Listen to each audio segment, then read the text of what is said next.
Hello, hello, hello, and welcome to an informal retrospective of LA by Night seasons 1 through 5, or the entirety of the series. I'm going to apologize first of all for my green screen issues. I still have not found lighting that works very well in my tiny little apartment.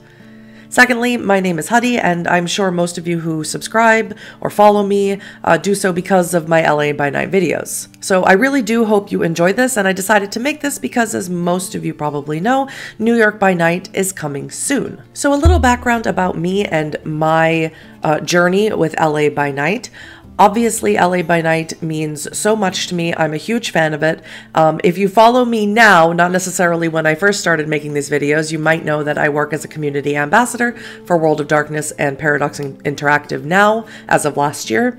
And I am such a huge fan of LA by Night. I make a lot of TikToks for the Vampire the Masquerade channel, and it's sort of a running joke between me and Outstar, who I'm sure everyone knows, that if she needs some sort of something from LA by Night, that I can find it very quickly and usually with a timestamp and exact season, exact episode, because I don't know if obsession is the word that I really want to use when talking about LA by Night, but it's left a huge impactful something on me, on my soul, on my brain, in the sense where it just can replay endlessly in my head. And I don't know what that says about me, but we're moving on. LA by Night. So the journey for me with LA by Night is absolutely Christmas 2019. I was sick.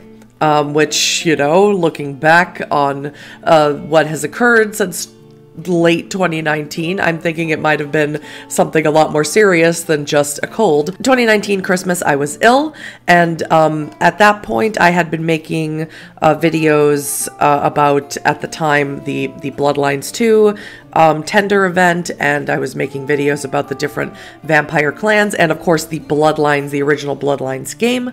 And someone, or many people actually in the comments, kept recommending LA by Night to me, and I kept saying, well, I'll do it when I have time. You know, it's a long commitment. They're 3-hour-long episodes. But when I got sick, I couldn't do much but lay around, so I decided to watch them. And in 2 weeks, I binge watched the first 3 seasons, and I was absolutely blown away. I was obsessed with it. I don't think I talked about anything else with the people in my life, with my friends.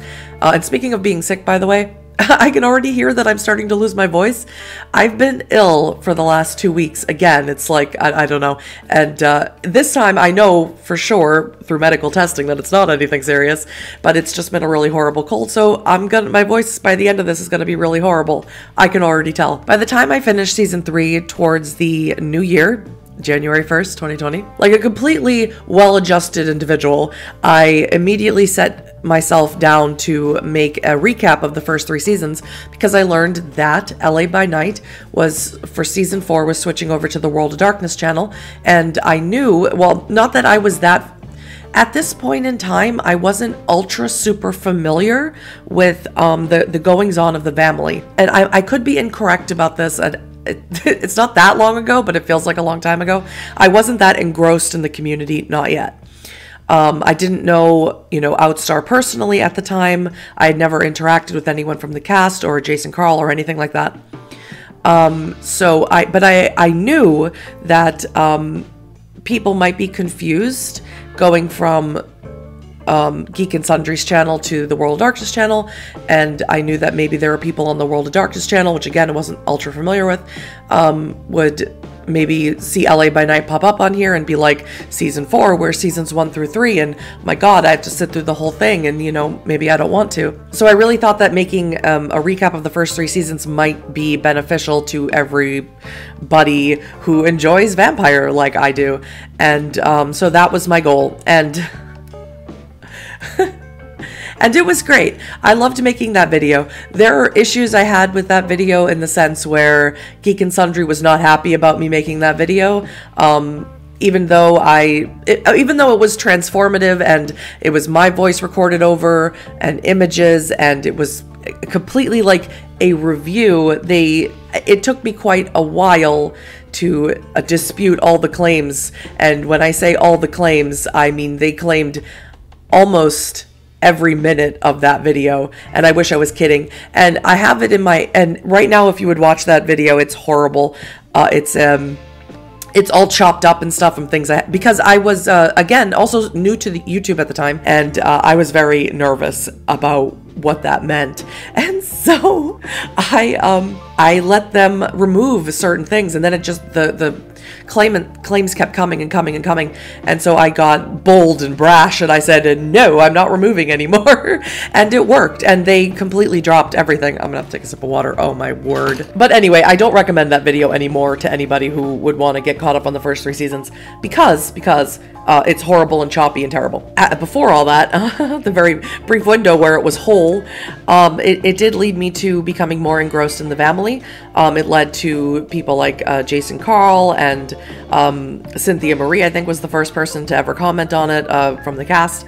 And it led to a really beautiful sort of entrance into the family for me. And it just never stopped, of course, my love for LA by Night and everything vampire. You know, it led me to having a very short podcast, or short-lived podcast, I should say, with, you know, other much more prominent members like Outstar, like Strange Adventures or Gaming FTL, Josh from, you know, his own channel, and of course he's in Stitch of Fate now, and, you know, all these really wonderful people. So I can really take a pinpoint. I could take a pinpoint and say Bloodlines was the game, was the thing that brought me into vampire, and that's technically true. But if I wanted to take a pinpoint and point to something that brought me into the Vampire the Masquerade community, the family, the 5th edition, the current community that I'm in now, that I love every second of, it would be LA by Night. That would be the entry point for me. So let's talk about what made it so great, what captured my attention, and what is so great about LA by Night and makes everything so good. So the very first episode of LA by Night is perfect for people who have never played the tabletop game. And that's perfect for someone like me, because at the time I was not even aware of what anything the tabletop game was like in any capacity. My capacity at that point was Bloodlines, and that's it. So we have Jasper Hartwood, the Nosferatu, Nellie G, the Toreador, and Victor Temple, the Ventrue. They all are on the Griffith College campus, which is their hunting grounds, part of their domain, which is granted to them by the Baron of the area, Baron Abrams, which of course was also very fun for me because Baron Abrams is in the Bloodlines game, so I was like, hey, I know that guy. And what they're doing is they're looking for somebody who they've gotten wind from, whether it's Baron Abrams or someone else, that there's someone on their hunting grounds who is feeding on people. And it very quickly, you know, comes to light, that's an interesting phrase to use when we're talking about vampires, that this person is very likely a vampire who doesn't know that they're a vampire, or who at least doesn't know the rules. And of course, they end up stumbling upon Annabelle, who is at this point an unknown clan who has sort of determined that they are a vampire, but absolutely under no circumstances do they understand anything about the masquerade. What they're going off of are literature and books and things like that. So after interrupting a feeding, she is not biting into people, but she's taking out a whole elaborate thing where she's, you know, syringe, and she's removing blood that way in a very clinical, medical kind of a way. They do take her to Baron Abrams, and they do lay out the law of what is the masquerade. And for someone like me, again, for a beginner, and I understand that was really the point of the series, is to introduce Vampire the Masquerade 5th edition to new fans and older fans. Or fans of older editions, I should say. That it was perfect. Perfect doesn't even capture it. It's absolutely everything that you would want. And yes, I've seen some people say like, oh, the first episode's hard to get through, blah, blah, blah. And I think back then when I was watching it, I could agree, like, yeah, it seemed a little stiff. It seemed a little, you know, there wasn't really any music. The production wasn't like, where is this going? How successful is this going to be? I could probably agree with that back when I first watched it in 2019. But as a person who is a storyteller now, who storytells on live stream and in lots of other ways, that is normal. That is something that you just have to get through when you're playing something live and for the first time. it's just everybody getting, you may as well consider session 1 of any type of actual play, the sort of like the dress rehearsal. It's just everyone getting warmed up and getting used to each other. And as the series gets on, it just gets better. But eventually they explain to Annabelle all of the rules, and they take her to Isaac Abrams, to the Baron, and he wants to know, of course, who embraced her. She doesn't remember. And they instruct, or he instructs the coterie to put her in their coterie, take care of her, and send her to the witch so they find out what clan she is. And we'll talk more about this witch that they're sent to see in just a minute. But eventually it's revealed that Annabelle is of the Brujah clan. And that's pretty much where, and then they are, okay. And then at the end of that episode, they are attacked by sort of a group that is not really known at this point. Now that I've watched, and I've watched all the seasons many, many times, but now that I've watched it as someone who is intimately now, much more intimately anyway, familiar with the lore of Vampire the Masquerade, it's very easy to see what Jason was hinting at, especially considering what has happened in California in the newer edition with Tara Kearney and the Baron and all that stuff. But they're basically essentially goons that are attacking them. Why they're attacking Griffith Park, or why they're attacking specifically Victor Temple, is not revealed quite yet, or why Tara Kearney is involved with them at all is not quite laid out at any point, but it's not really important. And I'll tell you why it's not really important. In my opinion, the conflict of season 1 is probably not that important. And it's not that overreaching in the sense where you really have to know the intimate details of it. So the conflict of season 1 is that there is somebody who is Victor's enemy. And I imagine this comes from actually B. Dave Walters' sheet about him having some sort of enemy, and that's where it comes from. And that's sort of how the season moves along, is finding out who this enemy is and then eventually dispatching of this enemy. This person who's trying to sabotage Victor Temple and his business and his own life and everything else. What's lurking in the background was much more interesting to me as a viewer, and that was the sort of scant little talks of Vannevar Thomas, who's mentioned quite a few times in the first few episodes of season 1. He's, this Ventrue prince from San Francisco, and he's left, and there's hints of San Diego descending into chaos because the former Baron Tara Kearney, as already mentioned, turned over to the Cam. And then there's these other things of them finding a second Inquisition bag in the second episode of a bag of Hunter weapons, or Second Inquisition weapons, I should say. And the meeting of Ramona, who, again, as someone who's a little bit more familiar now with Vampire the Masquerade lore, and I especially suggest that you watch my series I made on the history of LA by Night and the World of Darkness. But meeting Ramona, those were much more interesting things, and I can't appreciate Jason more for including those things into the game, because they made things so much better. I mean, we could have had a thing where it was just them, looking for this guy who Victor wanted to, get rid of. But those things lurking in the background, and the Second Inquisition came more to the forward part towards the end of the season, but those things just lurking in the background were so good. It's these little cookie crumbs, these little sprinkles of chocolate chips and this really delicious warm soft cookie that just makes the first season so very captivating. So in season 1, a lot of really interesting developments happen.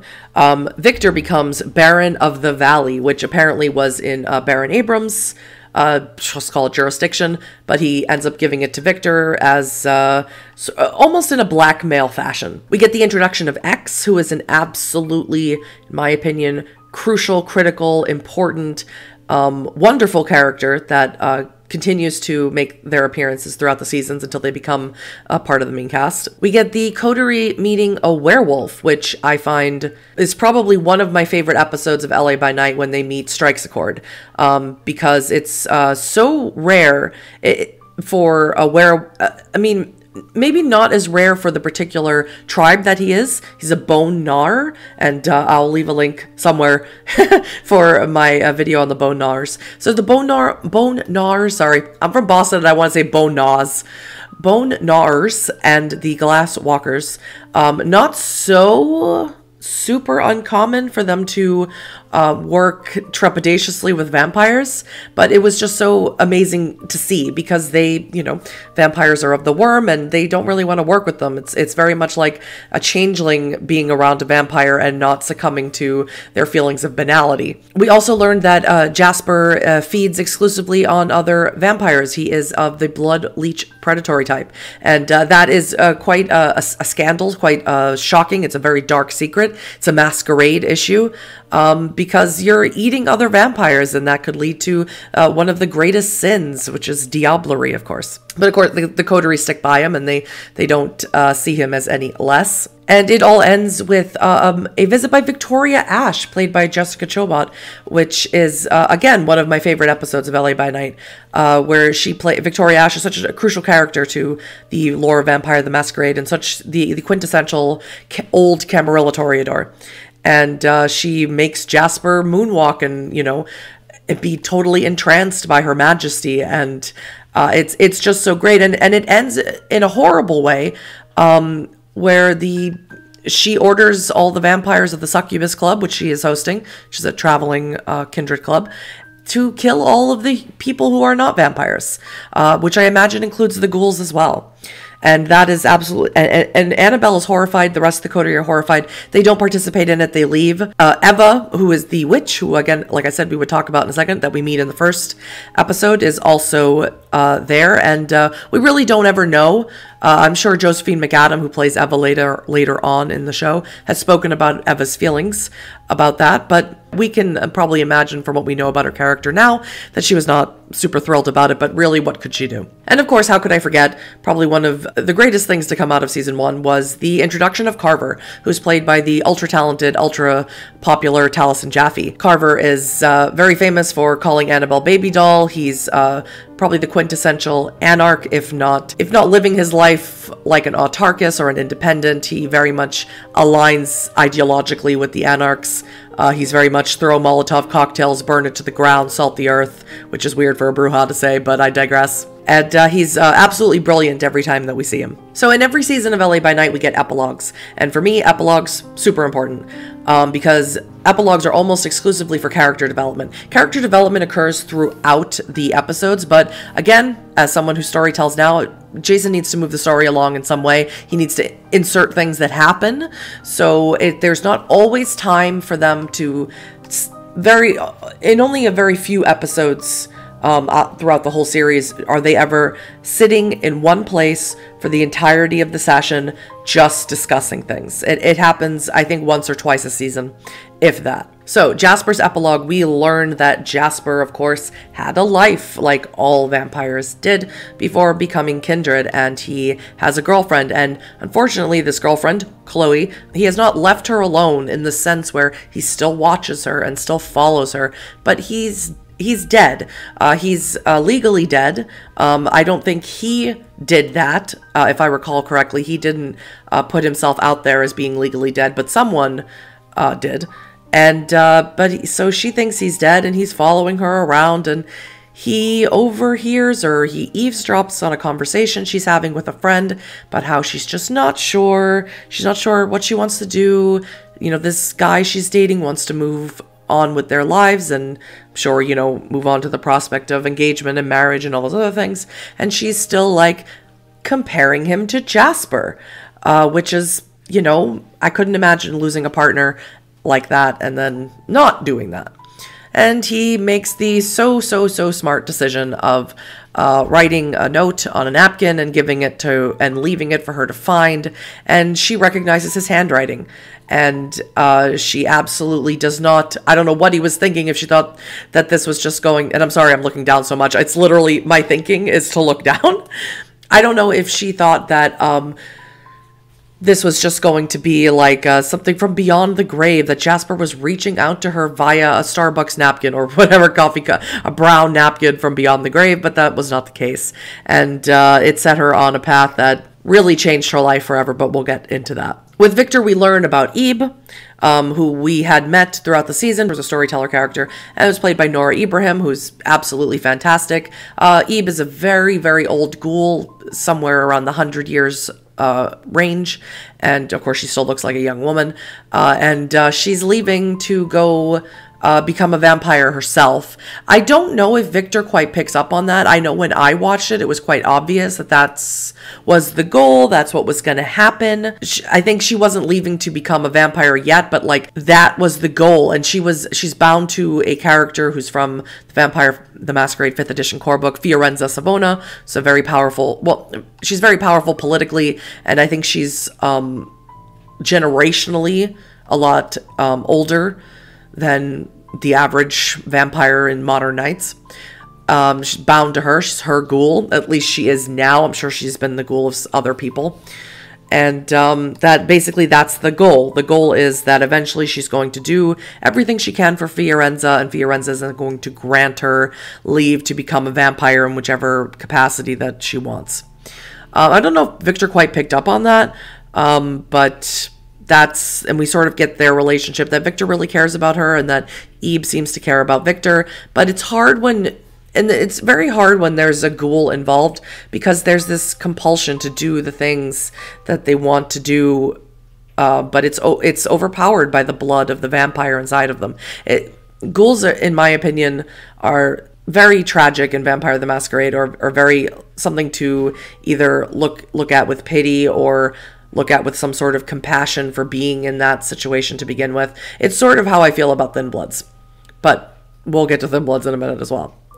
With Nellie, we sort of learn that she has a very close connection with Baron Abrams, that they've worked together many times, and they seem to have a loving, it's almost, I don't know if it's maybe just a Toreador connection, but it comes off as very father-daughter, to me anyway. One of the Second Inquisition agents that we hear about periodically throughout the season 1, and eventually they have a conflict with in the middle of season 1. Eventually comes to Nellie because all of his team has been taken out.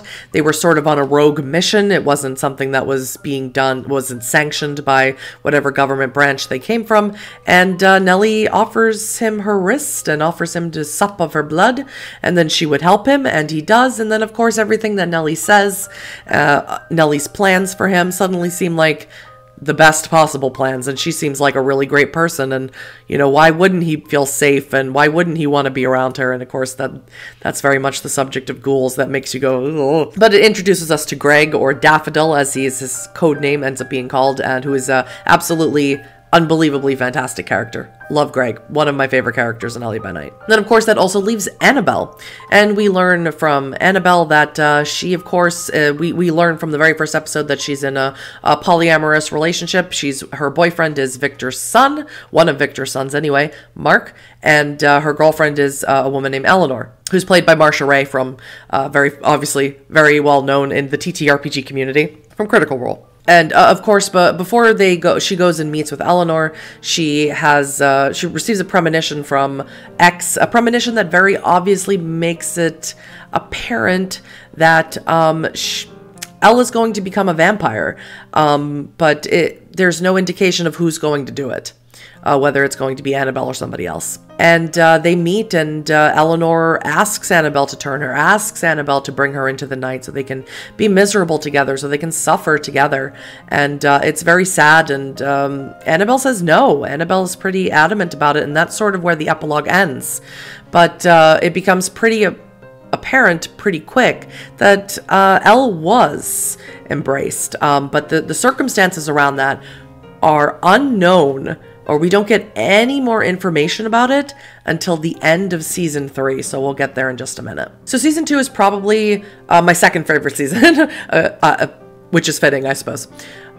So season 2, much more, I don't know what the word is, streamlined, or much more plot-focused than I would say season 1 was. Season 1 was just a lot of balls in the air, and whichever ones were going to be grabbed, and whichever ones weren't, were going to fall. But this very clear plot. And the plot goes something like this.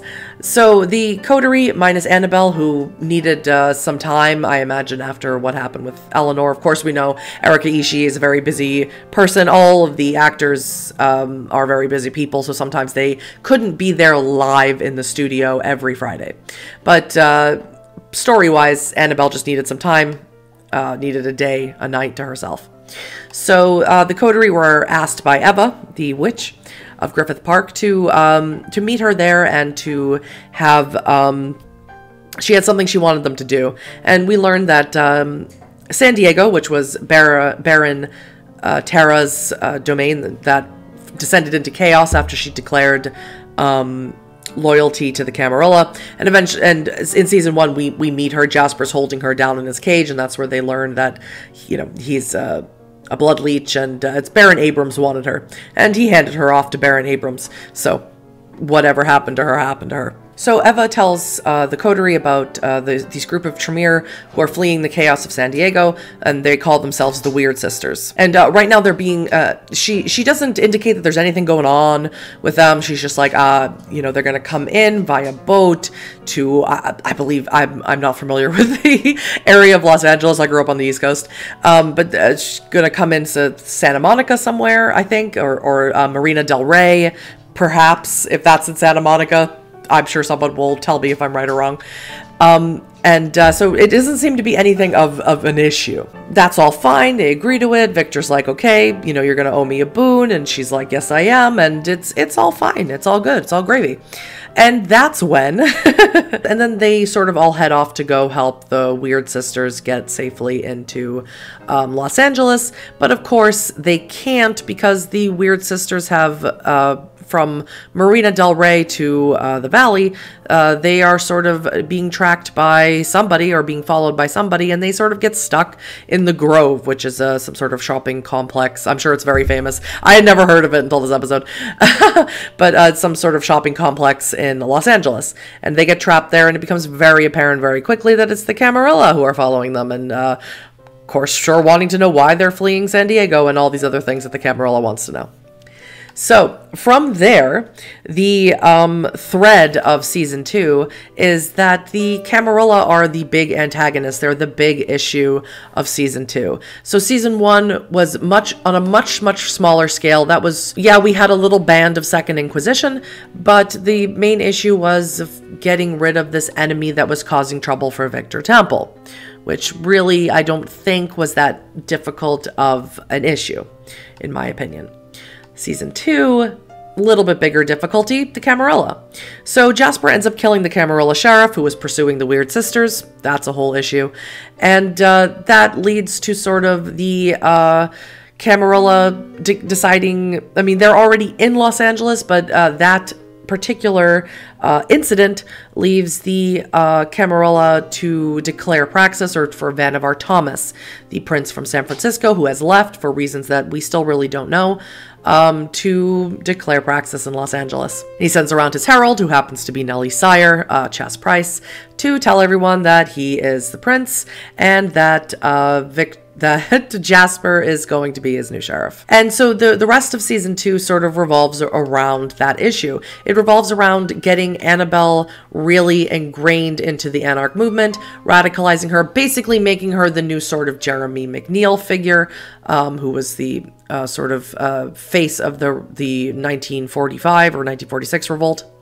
And for Victor Temple and Nellie and Jasper to sort of try and handle things differently.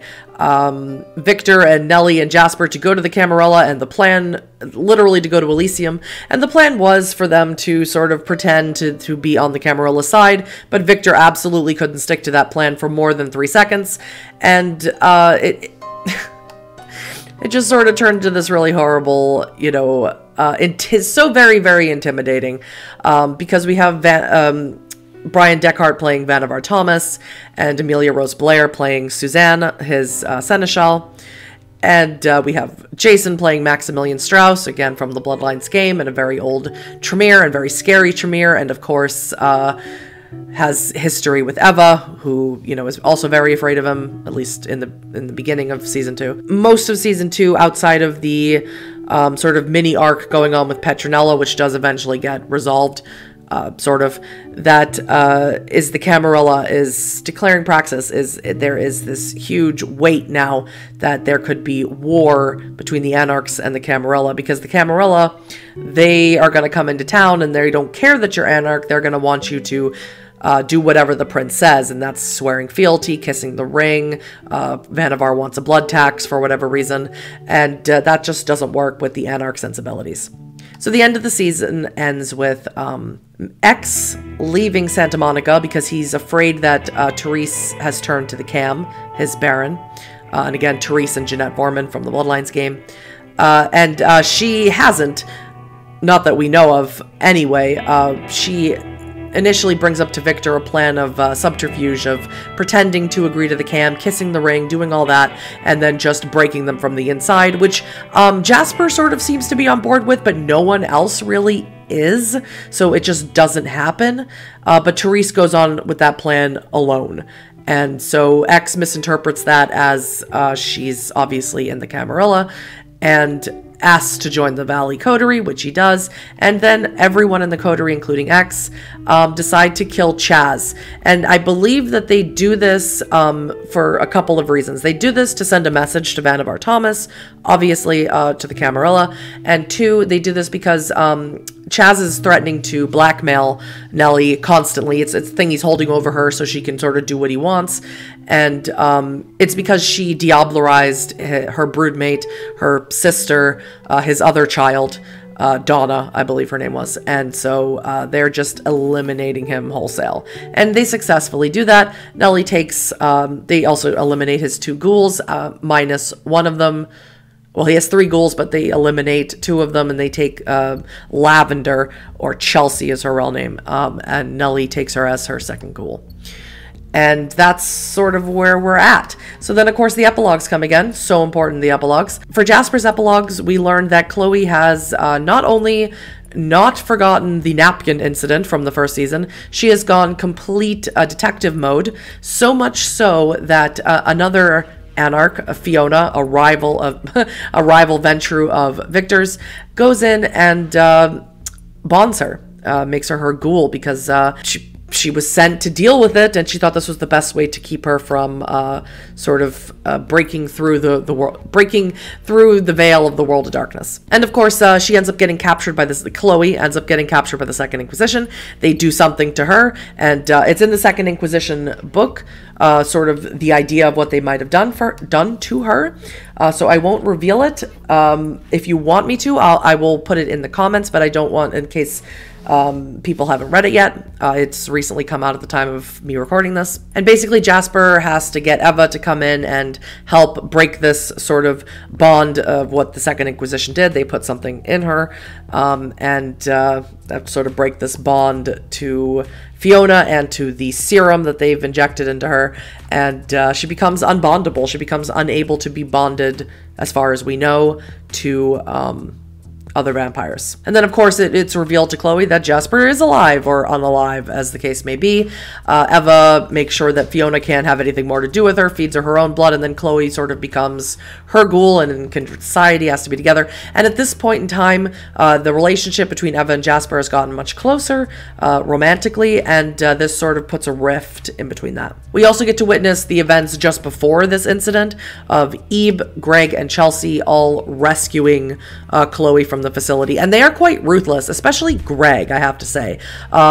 These people that they're killing, they're killing to save Chloe, to save another ghoul like themselves, were at one time, I would imagine, very similar to his own troop of people. And it's very surprising how quick and ready Greg is to take them out. I'm not super surprised by Chelsea or Ebe's reaction that way, but Greg, super shocking, but I loved it every second of it. So, Season 3.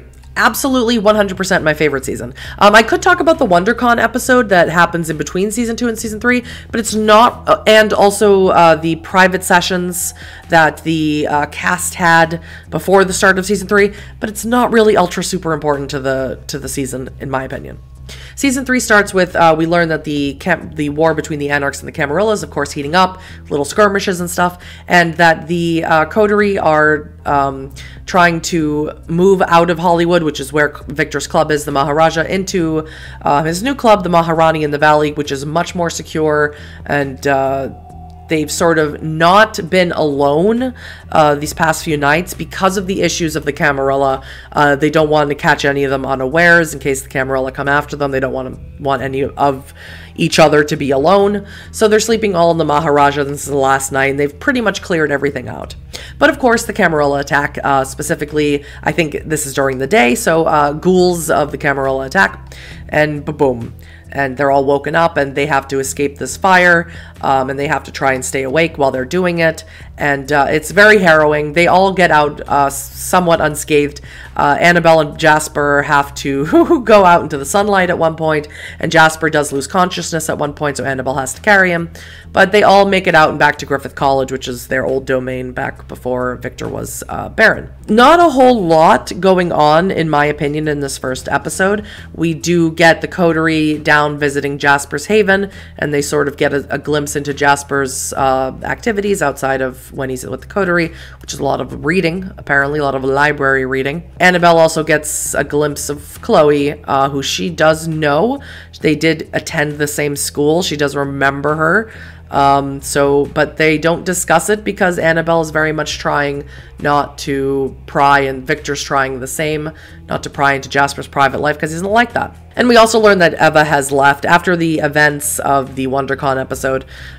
She has abandoned Los Angeles, at least temporarily, but she did give him a ring, which he seems very attached to. The main purpose of this first episode, though, besides the very awesome opening, is to introduce the antagonist, or a new antagonist for this show, which is the Scourges, Aurora and Rodrigo. And I would argue that Aurora is much more important than Rodrigo. And they are La Sombra Scourges, and this is very much a great introduction to what's going on with the La Sombra in Modern Nights, which is laid out mostly in the Chicago by Night book. But very, very briefly, they've left a lot of them en masse from the Sabbat and have made a plea to join the Camarilla. And in Chicago, there's certain rules about them joining the Camarilla, but the Camarilla is not a monolith, and from domain to domain, from city to city, it's different. And they have joined Vannevar Thomas here in the court of Los Angeles, and they are his Scourges. And Scourges are sort of the sword of a sheriff, or they are very much about taking out enemies, as opposed to a sheriff who does a lot more investigative work before there's any, and is responsible for like bringing a person suspected of some sort of crime in front of the court for judgment. Scourge is very much like, you know, that group of Thin Bloods, and then they do it. So it's a much deadlier occupation, in my opinion. So season 3 is very much about the issue with the Scourges. And so we sort of move on. We sort of do get one brief sort of, I wanted to say, happy episode. Season 3 is a very interesting episode because it's very high intensity all the time, and that's what I love. That's what I love about it. The way I run my games, that's generally how I do it as well. And so season 3 was just such a rush, such a ride. We get the opening of the Maharani. We get a two-parter episode that's both a party, and of course the Scourges eventually attack, and it's a whole mess, and Jasper gets taken. Of course, before that, we got Eva returning to Los Angeles. We got a kiss between Jasper and Eva. We got a resolution with Annabelle and Mark becoming Annabelle's ghoul. I mean, just so much stuff going on. Like I said, the confrontation with the Scourges at Victor's new club, of course, ends with Jasper being taken by the Scourges and by the Camarilla, in essence. Then, of course, we don't get a resolution to it right away. What instead is we get, and it's so mean. I don't know if it was planned. I don't know if there was an issue with like scheduling, but it was just so, I couldn't imagine if I was a live viewer at the time. I might have torn my hair out waiting for it. So we get a Camarilla only episode, which was fantastic. Which we get, we see Therese, we see Vannevar, we see Suzanne. It's just we see Ebe, who is now La Sombra and is the new sheriff of the Camarilla. So good. We get a memoriam episode where we all get to go back in time to one of the nights when Suzanne was a very young vampire and Vannevar was a fresh vampire in the night. And Alex Ward plays Prince Francois Villon, and Erica Ishii plays Queen Marie Antoinette. And it's just so good. It's Cynthia Marie plays Lucita de Aragon, which of course is very famous, Sabat Alhambra.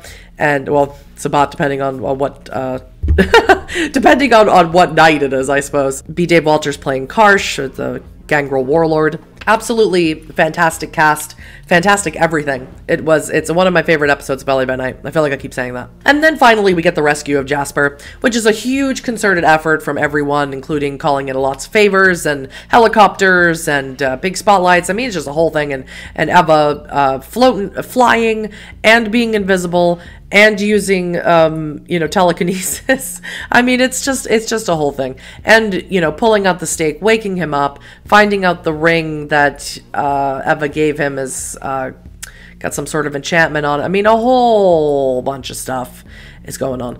But, and it's all good. And I couldn't sum it up this way. But what's most important for me, and why I picked this episode in particular to talk about the Hollywood ending episode, is because at the very, very, very, very end, we get just a small conversation, very short conversation between Greg and Nellie, where he's like, hey, my team, finally is sort of catching on to that there might actually be something going on here in Los Angeles, vampire related, and they said they're going to call in a favor from the church. Super important.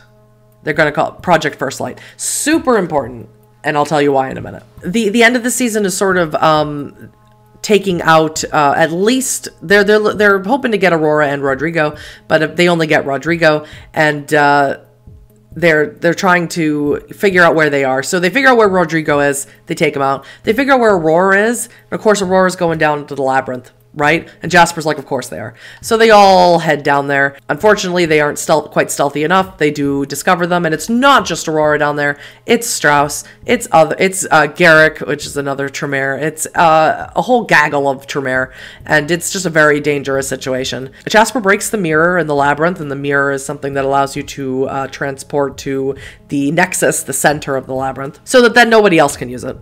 And they get out, and Maximilian Strauss, because Victor handled himself very well, at least that's the excuse that he gives, says that they're gonna strike a deal.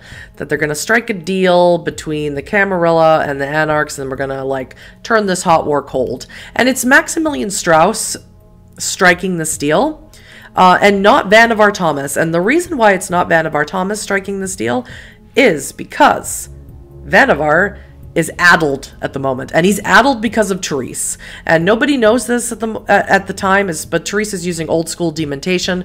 Therese is getting into those little psychic tendrils into his brain and causing him to just lose his marbles. He's losing his marbles all over the place. As Victor says that his cheese is sliding off of his cracker. So again, we move on to the epilogues of season 3. For Jasper, we get sort of a reconnection with him and Eva, after all the things that they went through at the end of season 2 and into season 3. And we get the introduction of Katya, who is played by Shane Easton, and she is Eva's sire, who Eva thought had died at the hands of Strauss for Eva's unsanctioned embrace. And that's because the Tremere and the Camarilla are very serious about who you get to embrace and who you get to do it. You have to have permission, and of course all of that stuff. And it's absolutely perfect. It inserts this rift right as they're getting back together and really starting to vibe.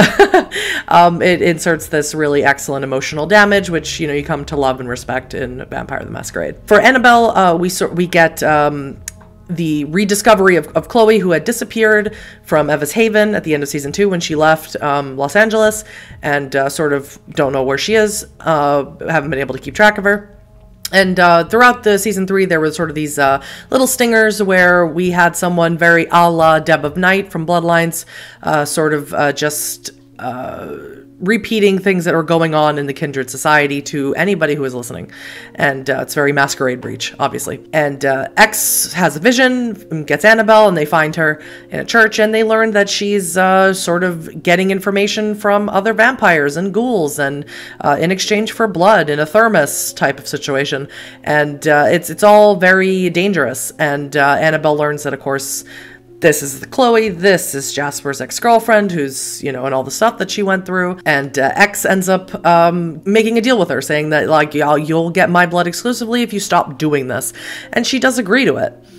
We also learn Annabelle meets with Mark and Nines, and we also learn that we learn first sort of information about Eleanor, that she is kindred, full kindred, and she is with Ramona in... actually don't remember where they are now that I think about it. I think they're in San Diego, and that when Eleanor was embraced, it... okay, so... we learn in season 5 who embraced Eleanor, and it wasn't Annabelle, it was Ramona. But sort of when you embrace someone, they're not human anymore. It's harder, I think, if your lover embraces you, because you're still trying to be in love with the person who murdered you. But it's just different, and humanity is different. And, you know, these human attachments sort of become less because you're not human anymore. So she needed time away, and it just wasn't what she thought it was going to be. And that's understandable. Of course, she had no idea what she was getting into. And even though Annabelle tried to tell her, you can't. You have to experience something like that, even though you shouldn't have to, but you get my point. So moving on to season 4, here is where things get a little different. And if I had to rate the seasons, which isn't really my thing, I would have to rate season 4 as the weakest of the 5 seasons. And there's a lot of reasons for that. So we're now at the point where there's the move from Geek and Sundry to the World of Darkness channel. And within this move, there's also a move from doing the show live once a week to recording it all within, I'm not sure, 7 days, 10 days. And there's no longer that live element. And of course, there's many reasons for this. You know, studios cost money, and, you know, all those things. So here's where there is, it's almost as if we went back to season 1 with sort of everyone getting into the groove of things. And here's my issues with season 4. We moved away from the coterie gather together every night and Club Maharani, and then something happens. Now, initially I was for that, but it just became a thing where only one time, and then not even then was everyone there, did we have the majority of the coterie together. And for someone who has watched this coterie through 3 seasons, that just didn't feel like enough. So season 1 starts with Annabelle and Kyoko, one of the Weird Sisters, going to meet the Thin Blood Delilah, and they just want to have a night on the town. Of course, there doesn't get to be a night on the town. Carver is there, Aurora the Scourge is there, and it's nothing very... Nothing huge happens. There's a little bit of a bar brawl, but it's nothing huge that sets up the theme of the season. And that's another issue that I sort of have with season 4, is there's no overarching like antagonist thing that's going to happen in this season. Nothing really happens between the Anarchs and the Camarilla until the very, very end in the 8th episode. And that's because there is this deal that's been struck between the Camarilla and the Anarchs. Of course, it's sort of more like an arms race, and sort of they're all just sort of waiting for the shoe to drop, for the penny to drop rather, but it doesn't necessarily really happen. The season doesn't have that's my only issue with it, is that it just sort of muddles along. So what's going on with Annabelle and Kyoko is Annabelle just wants a night on the town, fair enough. Jasper and Eva are just focused on the labyrinth and keeping the Tremere out. They do get to fight a gargoyle, which is very exciting and fun. But Eva and Jasper are not connected in the way they were in parts of season 2 and in season 3, and that's because of the introduction of Katya and Eva trying to do this thing where she's trying to save Katya from the Camarilla, and she's also trying to remain outside of the politics of the Anarchs. because she wants to be independent and just sort of live her life, but she's sort of just struggling internally with how to deal with all of these things, and it's quite obviously putting a strain on their relationship. Victor's just sort of doing his thing. He's just being Baron. Not a whole lot going on with Victor in the season, and Nellie becomes, probably the most significant thing is that Nellie becomes Baron of Hollywood because Isaac Abrams gets called off to the Beckoning, and he leaves the barony to Nellie, so she becomes the Blue Baron of Hollywood. Honestly, there isn't a whole lot to talk about for this particular season that's of any real note. Yes, we learn, the Camarilla learns that Vannevar is being taken over by Therese, and the blood hunt is called on Therese. And at the end of the season, towards the end of the season, Eva leaves because she wants to, sort of figure, she's very vague, and she's like, Jasper, I love you, but I need to go take care of my business, and business meaning Katya, we find out later. And then the coterie all get together. They're all very broken. X is broken because, he wants to get rid of Therese, and no one wants to help him. And Jasper is broken because everyone he's ever cared about is gone. Chloe's gone. Eva's gone. And they need to go help a Thin Blood who's been taken captive by the Scourge, and that's because it's because the Camarilla don't think the Thin Bloods have anything to do with the truce, because they're not real kindred or whatever. And so they go and they rescue him, and X tries to diablerize Annabelle out of desperation, and he claims that he's had this plan for a long time to diablerize her and use her strength to get rid of Therese, but we really don't know how much. We have to take what X says in the moment as true to him in that moment at best for a lot of things, and that's because of the Malkavian, bane. So Annabelle ends up leaving Los Angeles, or she ends up running away from her own coterie.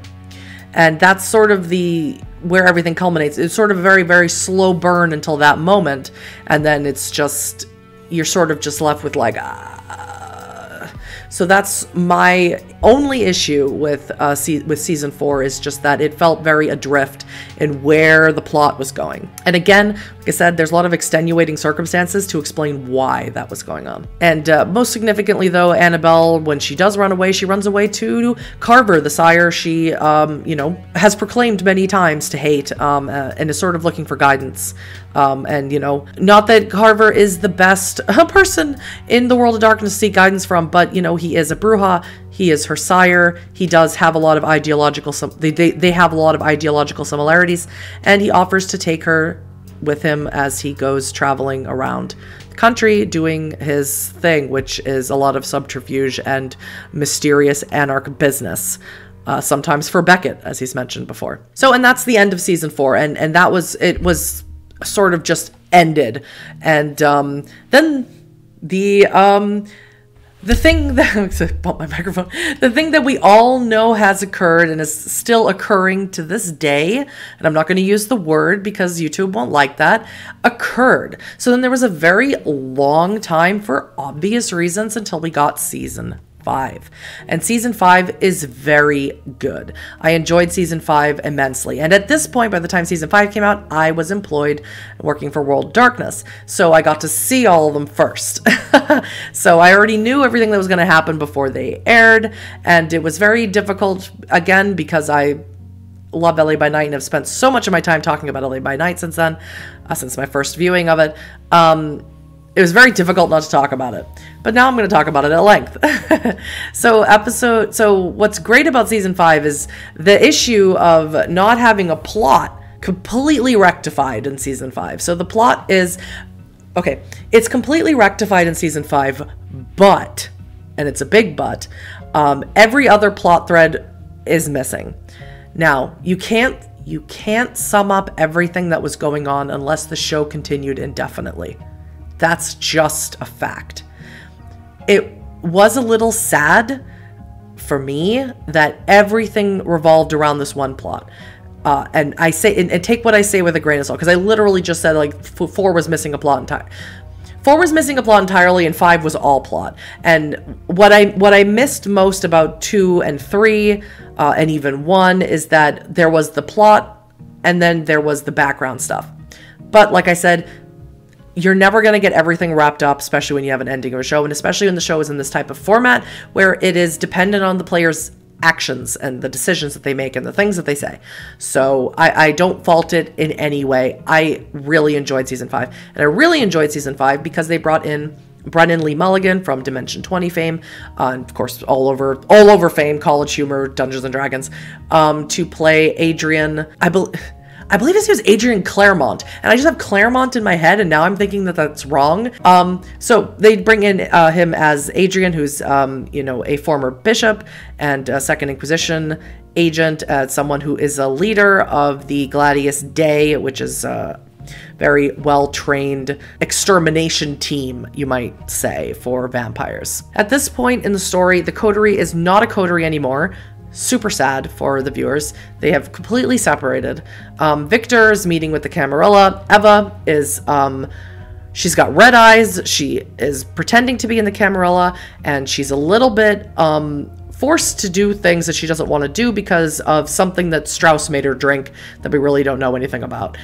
So she's way in my opinion, she's way in over her head. She's totally lost the plot in terms of her own autonomy and what she wanted to do. And I get why she thought what she was going to do was going to be the best choice. But I mean, there are so many times I wish that somebody would be... There was a moment in season 4 where Nellie and Victor basically said to Eva, like, don't go off and do this, brave thing of, whatever it is that you're going to do, and do it for us, do it out of altruistic reasons. We accept you as you are. We care about you. We're here for you. We want to help you. So don't go off and be a maverick for us, because you're doing it for you. And I have to agree that was absolutely true.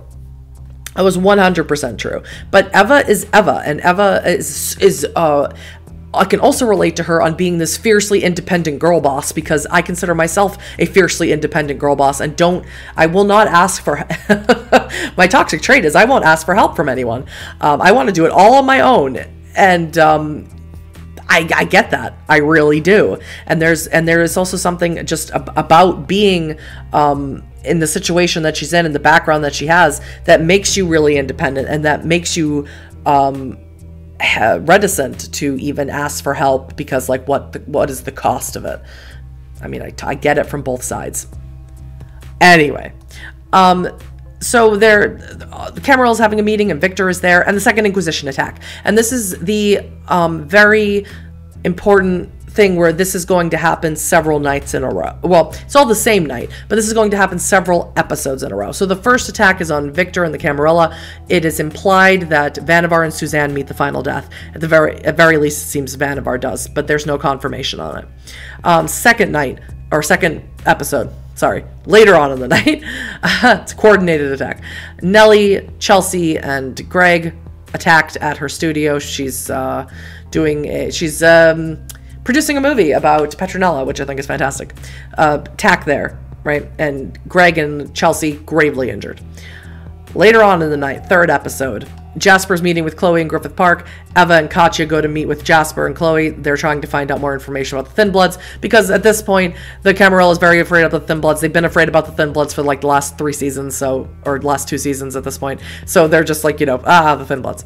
They're Gehenna. They're the sign of the apocalypse. And they're attacked in Griffith Park. Eva breaks away from Katya. Jasper, we get a viewing of the Red Mist. Jasper gets caught in it, the Red Mist, which of course a lot of people were excited to see because of Blood Hunt, and how the Red Mist is a mechanic used in that to sort of make the battle ground smaller and smaller and smaller. It's a great mechanic. Love it. If you haven't played Blood Hunt, I absolutely suggest it. At the time of me recording this, it should be coming out at the end of April. So fourth episode, later on in the night, Annabelle and Carver have come back to Los Angeles. They meet up with Eleanor, who's back in Los Angeles, and she's a gangrel. Ramona was her sire. It's where we sort of learn all that stuff. Annabelle and Eleanor reconnect, and Adrian himself comes and meets with Annabelle, wants to take Annabelle back to his compound, agrees to take Carver and Eleanor too, but you can sort of tell that he's just interested in Annabelle. And eventually Annabelle agrees to it, just because he's being, you know, sort of like pass-ag, and he's just being like, oh, I'll just kill all your friends, you know, your friends, I'm totally gonna, you know, not informing her that he's already attacked all of her friends, just sort of being like, well, I could just go after your friends, I know where they are. So she agrees to go with them, and the final attack, fifth night, we meet Jeanette and X, and we find out X has been being the assistant Baron with Jeanette, and Delilah and Kyoko are there. Delilah is no longer a Thin Blood, she's now a Tremere. Again, that's another reason why the Camarilla are so worried about Thin Bloods, is because a lot of Tremere have been going missing, and that's because Delilah, at least Delilah, we don't know about any other ones, have Diablerized Tremere, because they've learned, or at least Delilah has learned, that if you Thin Blood Diablerizes a full-blooded kindred, let's call them that, they will absorb the clan of the kindred they are when they are Diablerized. They absorb their soul in their clan, and they become 13th generation. Again, there's another attack. This time, there's no fighting in this attack. It's another person similar to Adrian, but probably not quite as high-ranking, named Elijah, who comes in, who tries to convince X to come with him, that he might be able to save him, that he, you know, prayed about him, and Jeanette's not happy about that. Jeanette kills one of his compatriots that are with him, just in a real bloody fashion, and she's very mad at X. And you can imagine that Jeanette is Jeanette at this point, because Therese had a blood hunt called on her, so I think they're sort of retreated into her Jeanette persona, or however you want to put it.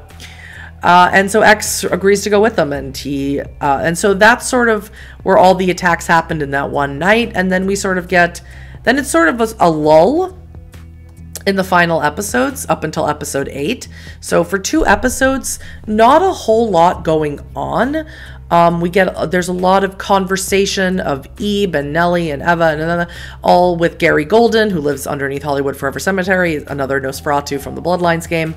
It's just sort of a long explanation of things and sort of conversations about what they're going to do, and Annabelle and X trying to decide what they're going to do. And then eventually it all culminates in episode 8, where Annabelle and X decide to escape from the compound or the church, wherever they're being held, and the other ones come and try and save them. And unbeknownst to either one, it wasn't necessarily necessary for either of them to either groups to converge on each other, because Annabelle and X make it out by themselves. They kill Adrian by themselves and make it out, and so the other ones didn't really need to be there.